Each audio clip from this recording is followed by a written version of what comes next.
This is the home page of Twine. It can be found on twinery.org.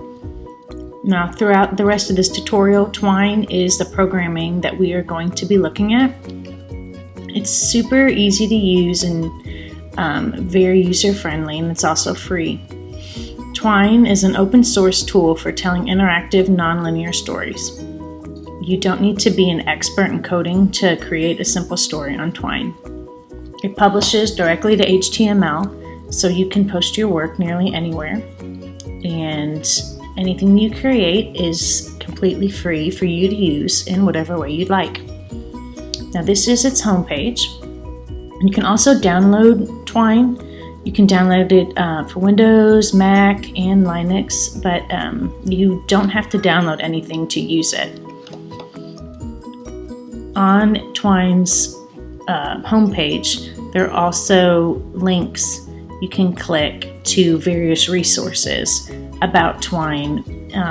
They range from tutorials to examples of simple stories that other people made on Twine. Before jumping into Twine, I wanted to show you an example of a story that I made on Twine. If you're new to interactive stories, or if you just want to see what Twine can do, here is something I created. It's called The Hostel Escape. So you spend a lovely night in a hostel overlooking the ruins of the Tartu Cathedral in Estonia. You wake to find your room's fire has gone out and a pervasive chill fills the air. You're filled with a sense of foreboding. What has happened to your lovely picturesque holiday? Ooh, spooky. Alright, so we have three options here. We can check the door, we can check the window, and we can try to turn on the lights. So let's check the window.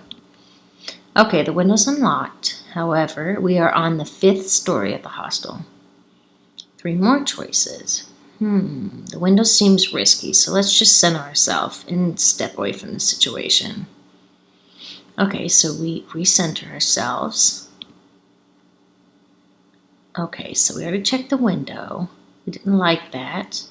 Let's check the door. Okay, the door's locked from the outside, but the doorknob feels slightly hot to the touch. Let's try picking the lock with a bobby pin for my nightstand. Yes, success! The doorknob jiggles and we throw it open to find a smoke-filled hallway. Yikes. Alright. What to do when we reach this numerical keypad? Let's just enter the hostel's founding year into the keypad. Oh, access denied. The keypad beeps and flashes red. Looking closer at the fire stairwell door, we see a slip of paper pushed underneath it. Picking it up, we read the following. 1 equals 4, 2 equals 16, 3 equals 64, 4 equals... Okay, so we need to figure this out. This is a math problem. So it would be 4 to the 4th power, so that's 256. We're going to enter that into the keypad. Yay, success!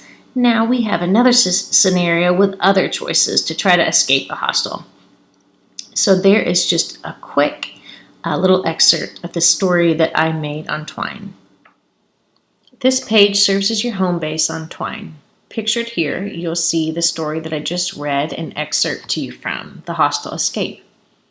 On the right-hand side here, you'll see other helpful features such as create a new story, import a file, archive your stories, and also formatting and the help bar. Now, if we click on the story I just read, it will take us in an editing mode of it. At first glance, this seems pretty confusing, but this just shows how interconnected the story I read to you was. It literally has dozens of different choices and scenarios within it. This is really what makes these interactive stories fun, the power of choice. So, now just imagine if you were trying to storyboard a similar project that had dozens of sticky notes on your corkboard and strings and pins going every which way. Twine really streamlines and simplifies a process like this. Similarly, you can imagine what it would be like to try to write your own interactive story on just paper. It can get messy pretty quick. Twine is also really easy to edit, which also is another wonderful plus of this program. All right, so let's make a brand new story on Twine. We're going to click this green button that says story. What should we name it? Okay. Awesome Twine Intro. All right, so it takes us into it. Double click the passage to edit it. So this is our very first one. We're going to put Intro to Twine. If I can spell. All right. Let's just write.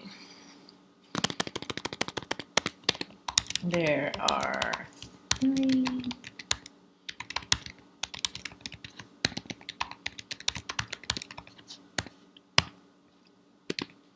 Now, I'm going to double bracket what I'm doing next, because when you double bracket something, it signifies that it's clickable and it's going to take you to a different section of the story.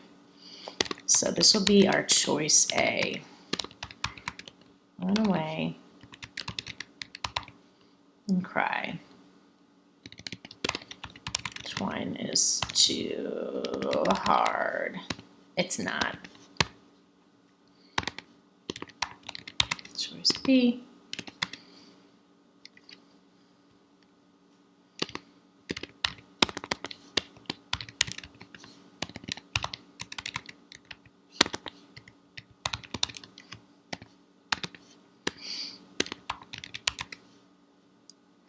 Oops, I forgot to double bracket it.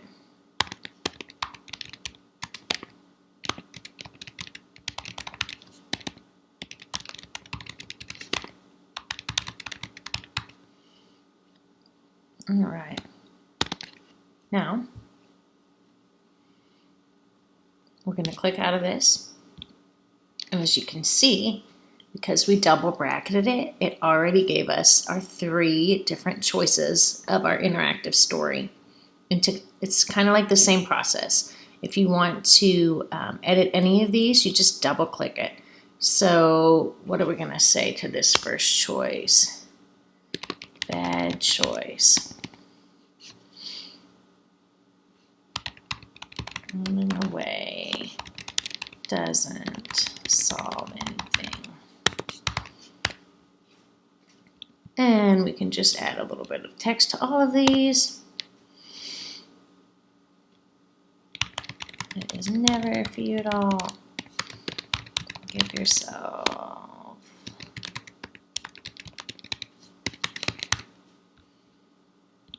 and then yay.